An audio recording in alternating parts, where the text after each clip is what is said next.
Let's get this work. Apple. Apple. Apple is now into the buy now, pay later game. But I want to mine this out, and I want to give you some information so you can make an informed decision as to whether or not you want to invest in Apple. And I'm not a financial advisor. I'm not telling you what to do or what not to do. Um, I want to give you some opportunity to make an informed decision on whether or not you want to invest in Apple or take this information to better understand what Apple's competitors or who's impacted by the decisions that Apple is making today. So Apple recently entered the buy now, pay later space. Now, what have I been telling y'all? Buy now, pay later is suffering for the consumer, but profitable for the company that then issues the monthly payments for you. Now, why is Apple entering into the buy now, pay later space? We'll get into that in a minute. Let me play this video for y'all so y'all can better understand exactly what's going on.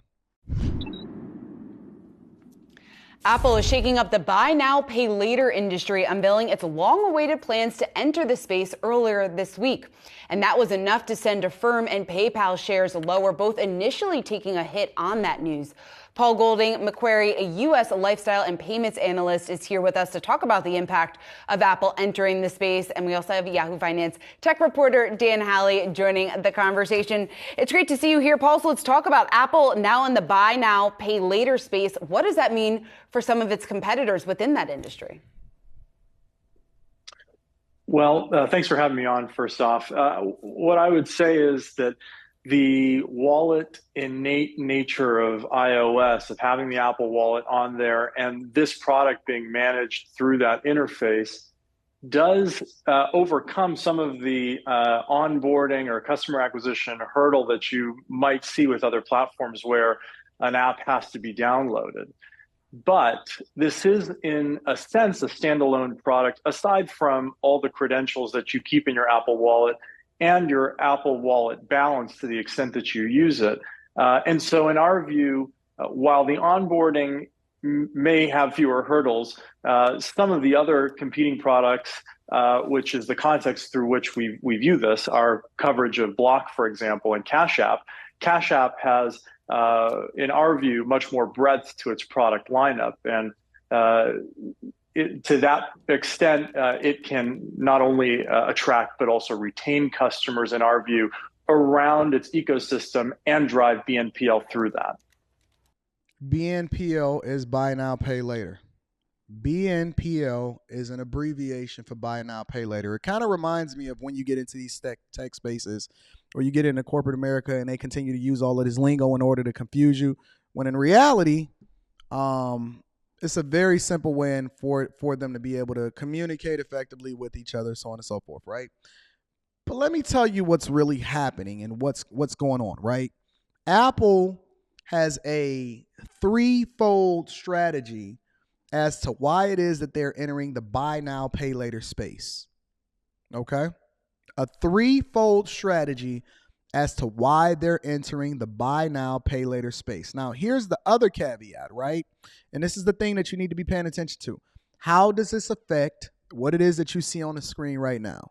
Affirm, PayPal, Block. Block was formerly Square, right? These are the other people that are in this space because, ta-da, they want to keep you spending in order to keep you within their first thing that Apple wants to get into is keeping you within their ecosystem. Now, most people don't understand that the reason why a lot of these companies want to get you on board in the very early parts of your journey as becoming an adult. So whether you sign up for a credit card, whether you buy a car, whether you buy a cell phone, right? Whether they can convince your parents to get into the ecosystem, because your parents are then going to be the ones that give you your first cell phone, which then tailor your view towards whatever it is that you think about that particular company. So for example, very rarely do you ever see somebody say, I'm leaving Apple in order to go over to Samsung, or I'm leaving Samsung to go over to Apple. And if they do, oh my God, it is an outroar from anybody that finds out that they switched from a Samsung into an Apple. Because people are loyal. And they're loyal not necessarily because the company is better or anything like that. They're loyal because you then tailor everything that you do to be a part of the ecosystem. So I'll give you an example.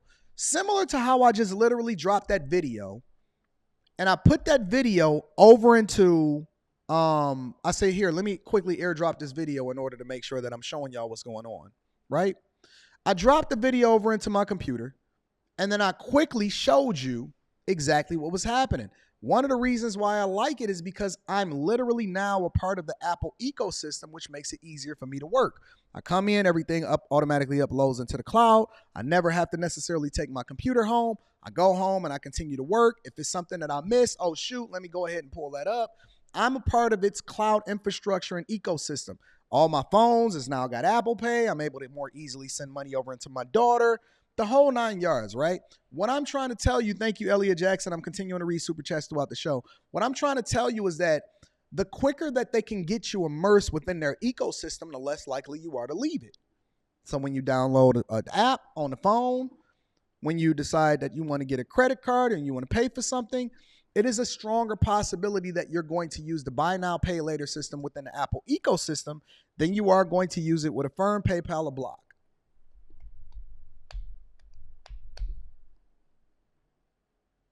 Very rarely do people actually leave whatever ecosystem that they are immersed in, or whatever cell phone or whatever car company. A lot of people, if you look at these white people, if they had a Ford truck or their daddy had a Ford truck, then I'm going to drive me a Ford F-150.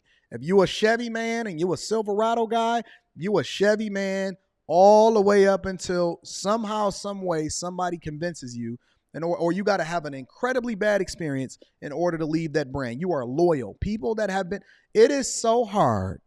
I mean, it is the hardest thing for me to get Rita to even look at another car outside of the Tesla. I never thought that my wife would be this crazy. This chick then joined the Tesla Girls group. She got a Tesla t-shirt.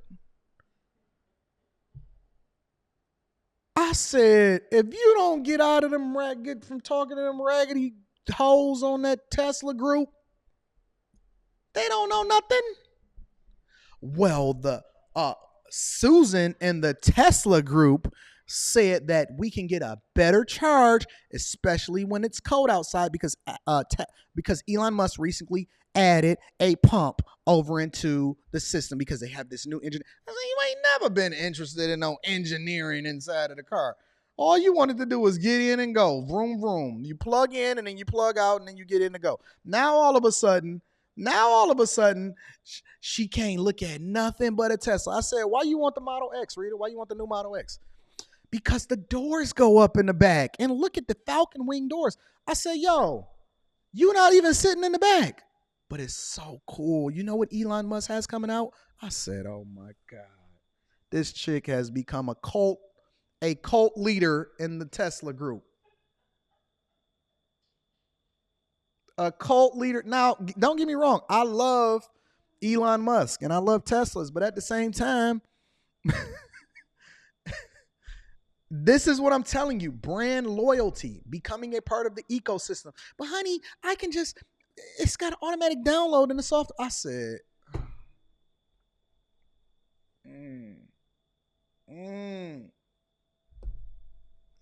And then she gonna call me this morning and talk about, do you know where my charger adapter is? I said, what, to your cell phone? No, to my car. That's why I don't know if y'all can hear her laughing in the background. To my car. I said, ooh, don't you listen. You can stay in the Tesla group as long as you don't look like you've been eating hot dogs all day like Susan in the Tesla group. Tesla fan to her life. Let's continue. Paul, this is Dan. Is there a risk for Apple here, just knowing that, they're being looked at by different regulators around the world as far as antitrust goes, as far as, their control of their platform? This is going to be essentially built in to iOS to a degree. I mean, is that a boon for them as well as a problem? Well, we don't cover Apple, we cover the payments names. And so I can't speak to the risk specifically to Apple. What I can comment to is something that we wrote about in the context of our coverage of buy now, pay later across Block, and PayPal has Pay in 4 as well. And the commentary from the Consumer Finance Protection Bureau has been that big tech's entry into this product lineup in this product category could lead to some anti-competitive practices. Of course, we're not attorneys to say either way, but what he's basically talking about as far as the anti-competitive practices is because Apple controls the ecosystem, they then control the level of visibility that other applications potentially have to customers, because now Apple is entering into a space where it's encroaching on other people that have applications within the App Store. Okay, so let's back up for a minute. Let's talk about Apple and big banks, right? Let me tell you why big banks are scared, literally running scared of technology companies like Apple.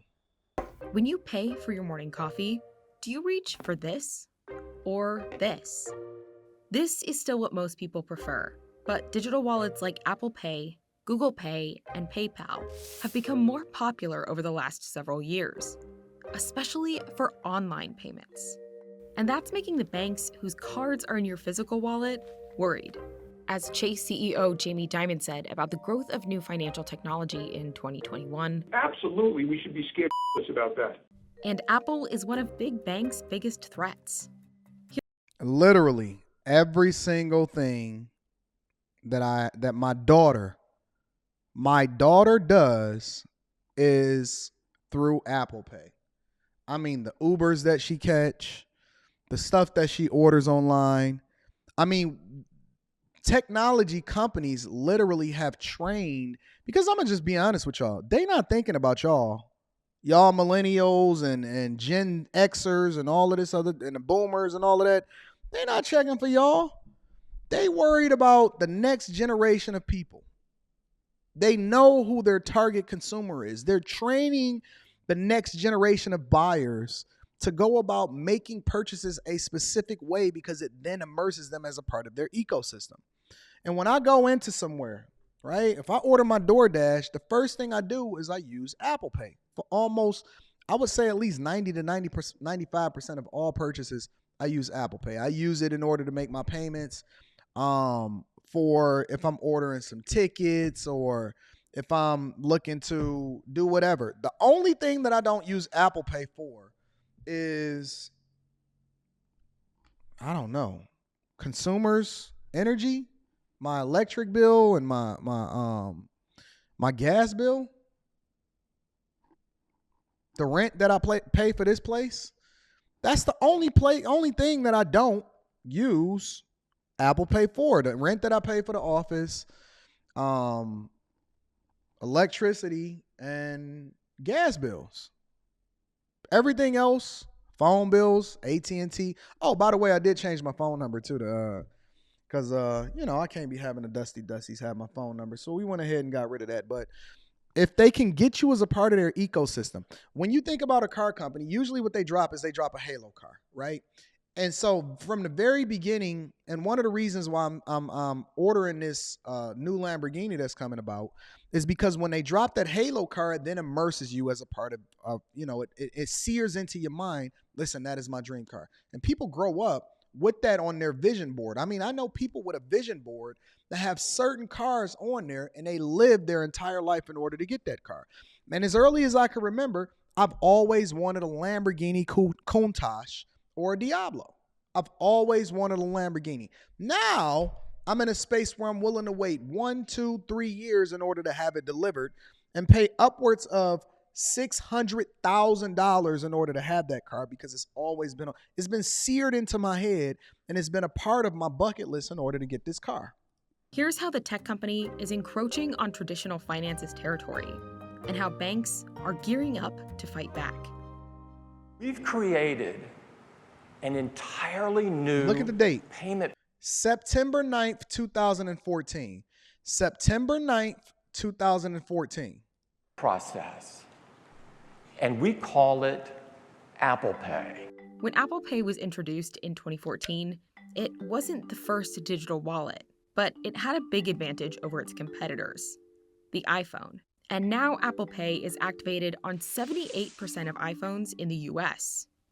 If you want to use an iPhone in store, it's very difficult to use a different wallet, like when you tap and pay at the register, than Apple Pay. It was also the only digital wallet that banks agreed to pay a fee for every transaction. Here's why. Banks make money on debit and credit card purchases from interchange fees, which merchants pay to the bank that issued your card when you shop with it. Those fees are usually 1 to 3% of your purchase when you shop with a credit card. So if you buy that coffee for $5 and your credit card has a roughly 2% interchange fee, the bank gets about 10 cents. But if you use Apple Pay, the bank has to pay 3/4 of a cent to Apple. Rather than pocketing 10 cents on the $5 transaction, the bank would instead keep just over 9 cents. On one small transaction, that doesn't seem like much, but it adds up. Apple took in an estimated $782 million from Apple Pay last year. Let's talk about this, y'all. We get into the money today. I know it's not messy. I know it's not talking about other people. I know it's not getting to other people's takes. But let's look at this for a minute. Apple last year took in the equivalent of $782 million just in a transaction fee from people using Apple Pay. That ain't got nothing to do with the Apple Card. That ain't got nothing to do with the Apple credit card. That don't have nothing to do with the current buy now, pay later launching that they've recently done. This is literally just about transaction fees. Basically making it easier for consumers to be able to use the cards instead of using cash or using a credit card or a debit card.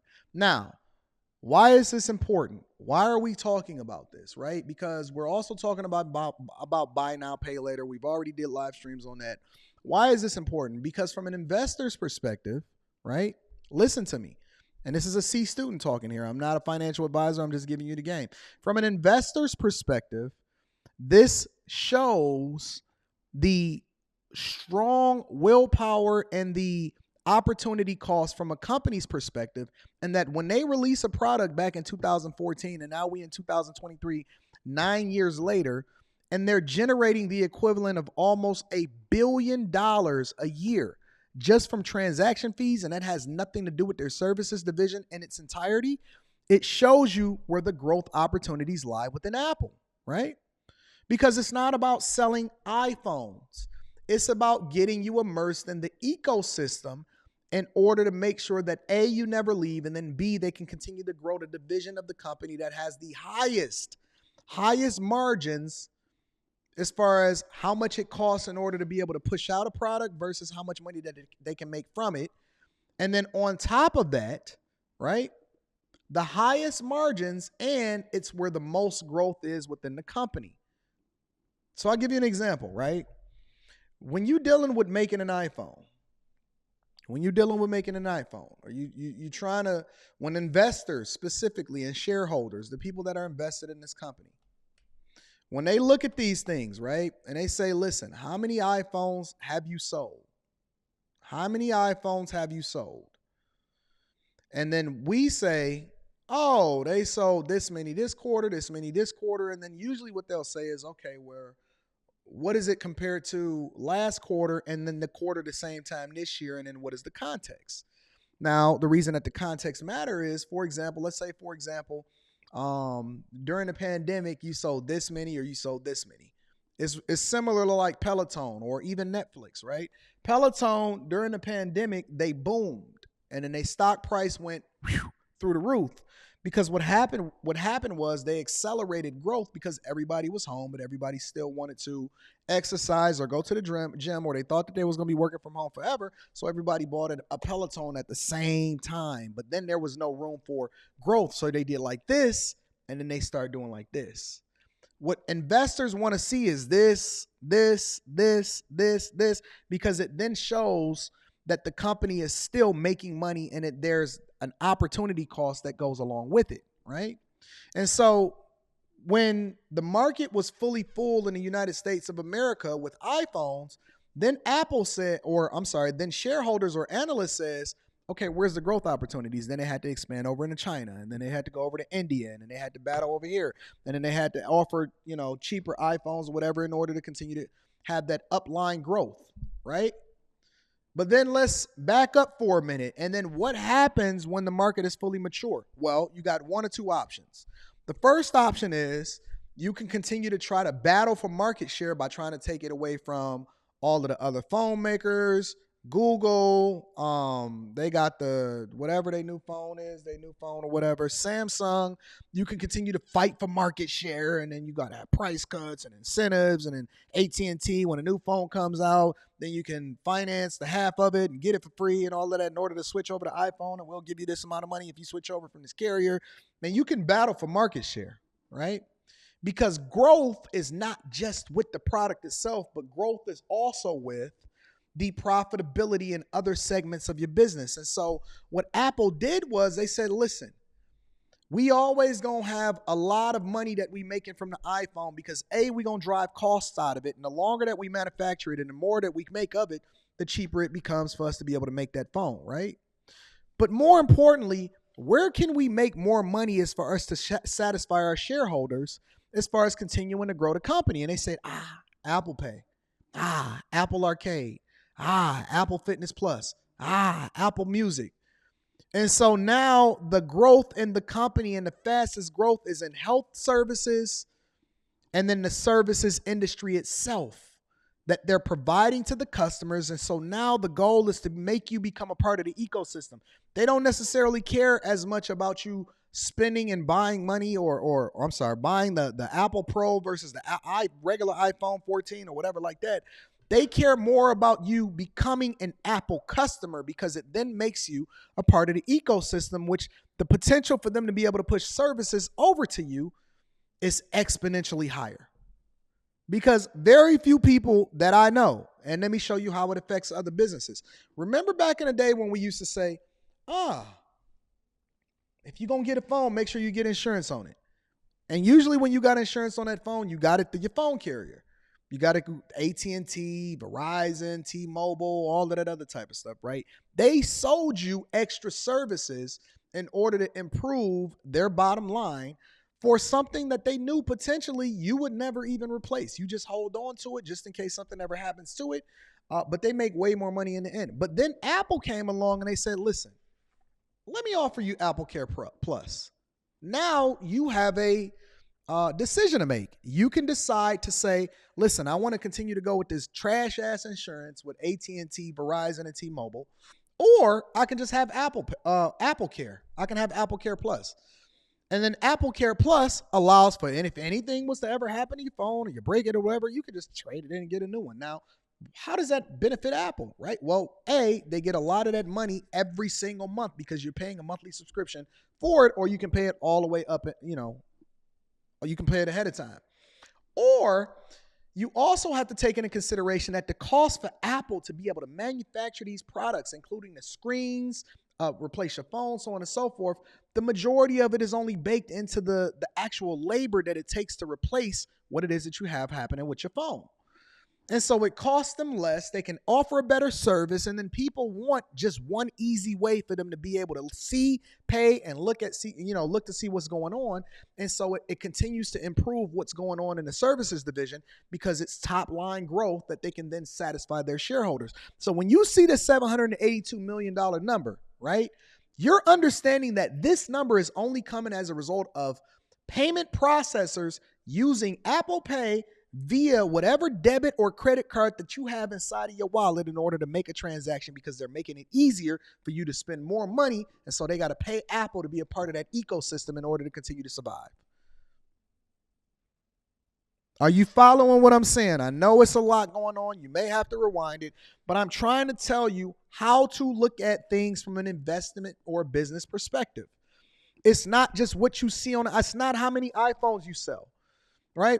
When you look at these analysts or these quarterly calls and these earning reports, you have to understand what you're looking at. You got to understand why they're getting into the buy now, pay later ecosystem, because they can't afford not to, considering that they want to take market share away from not only Samsung and Google, but they want to take market share away from Block, PayPal, all of these different payment processors. They want everything. They want you a part of the ecosystem. They want you a part of the services division. They want you to have a MacBook Pro computer, which I have right here, right? If I start looking around, I start realizing that, man, I'm more a part of a lot of ecosystems than I realize. I'll give you another tip, right? I'll give you another tip. I'm talking to you on a Sony a6100 camera. A Sony a61 camera is what it is that we live streaming on. Did you know that Sony also makes the majority of the lenses that's inside of the iPhone? It's not just PlayStations. It's not just you buying the game off of your PlayStation, which then puts out of business whoever it is that's selling games, because nobody actually goes into the door and buy discs or CDs anymore in order to install a game. No. Microsoft and PlayStation is now becoming a part of an ecosystem in which we know that most times if you sign up for an Xbox or you sign up for a PlayStation, it is very rare that you see somebody split off and say, I'm switching over into getting a PlayStation, or I'm switching over to getting an Xbox. So they have to catch you early. Microsoft does the same thing, right? When they swallowed up LinkedIn and they bought LinkedIn, they didn't buy LinkedIn just from a profitability perspective. They're buying LinkedIn because they want you to become a part of the ecosystem. When they start introducing ChatGPT, right, and now they made it a part of Bing, they're trying to gobble up market share from Google, which then forces Google to respond with their own artificial intelligence system, right? When you look at Xbox and you say, hey, what the heck is going on, right? I'm buying a game, my kid is gaming. No, your kid is actually subscribing to OneDrive, which is powered by Microsoft's Azure, which is a competitor to Amazon Web Services, and also Oracle, Google's Cloud, so on and so forth. The war is not just with the gaming systems.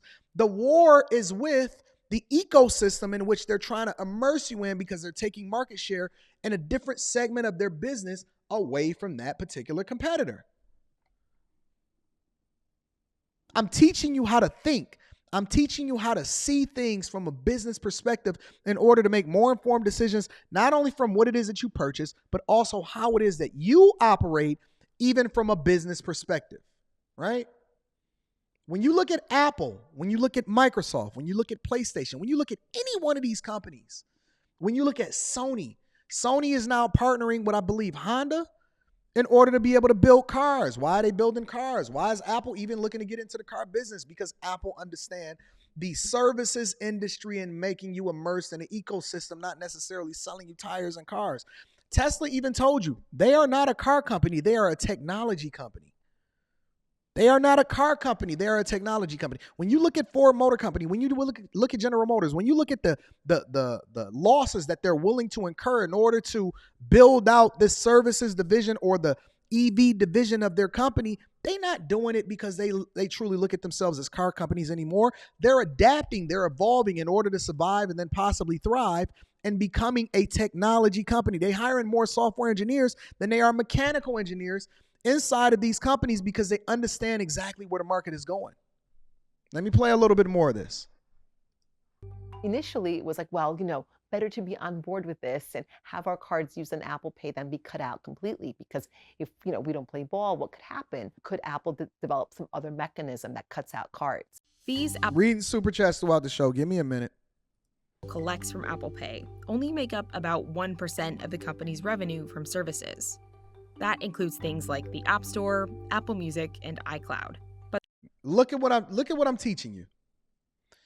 That $782 million and growing only makes up 1% of what Apple defines in their earnings call as the services division. Let me blow this up for y'all a little bit so hopefully you see it. Apple Care, 4%. iTunes, 6%. iCloud, 13%. Apple Music, 16%. Licensing in Google is 20%. Why? Because Google has to then pay Apple, a percentage of the profits that come along with when you launch Safari or when you launch a specific browser on your iPhone, and then you search Google, and then you make your transactions or you make your decisions from there. I bet you didn't know that. I bet you didn't know that Apple has a partnership with Google in which Google are willing to pay them an egregious amount of money in order for it to be the default browser or the default search engine so that they can continue to compete against Microsoft's Bing. Licensing. Now, how do we then adapt that to what it is that we do? Did you know that a lot of content creators and YouTubers, including myself, make a percentage of their revenue off of licensing out their content to different entities that then make an inquiry of whether or not they can actually use your content, which is one of the reasons why it's important for you to make original content, along with content from other creators. Licensing makes up literally a fifth of Apple's services revenue, because Google is willing to pay them billions and billions of dollars every year. Now, do you see why it's so important for them to immerse you within their ecosystem, regardless of whatever carrier that you're going with? The App Store, meaning the fees that come along with, or what they charge for you to actually get a percentage, similar to what YouTube takes off the top for you to actually rock out with what it is that we doing as content creators. Apple Pay, 1%. So take that 1%, multiply it by 782 million, and then you'll see exactly what's being generated on a regular basis as far as revenue for the services division, and growing. We doing money talk today. No gossip, no bullshit, all money talk today. But that number is growing.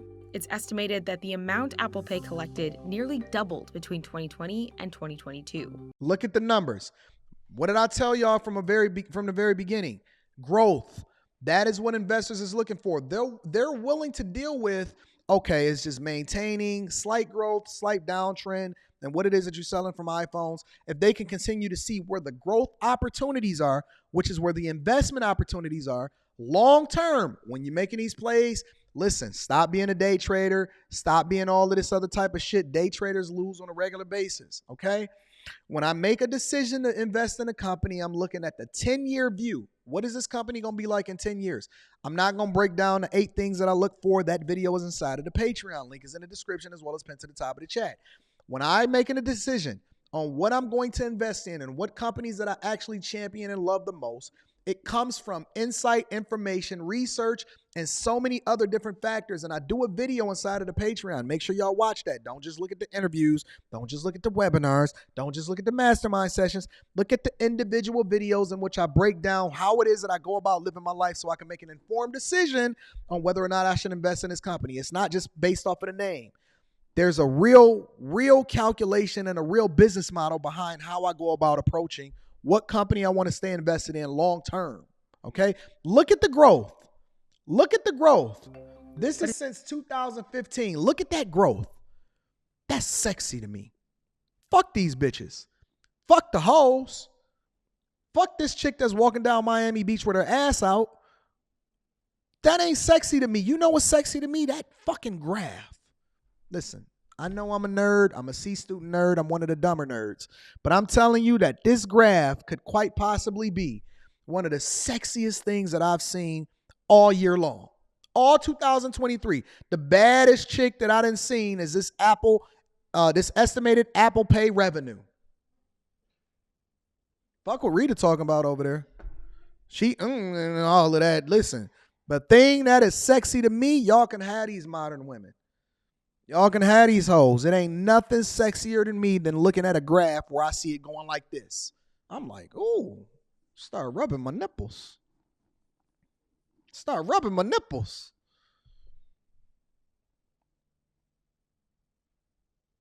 I find Patreon to be really clunky also. Although we still got to host it until we finish building out the platform that I'm going to release to y'all that I think is going to be much, much better in the future. Don't worry, we're still working on it. It ain't nothing sexier than seeing a graph that goes up.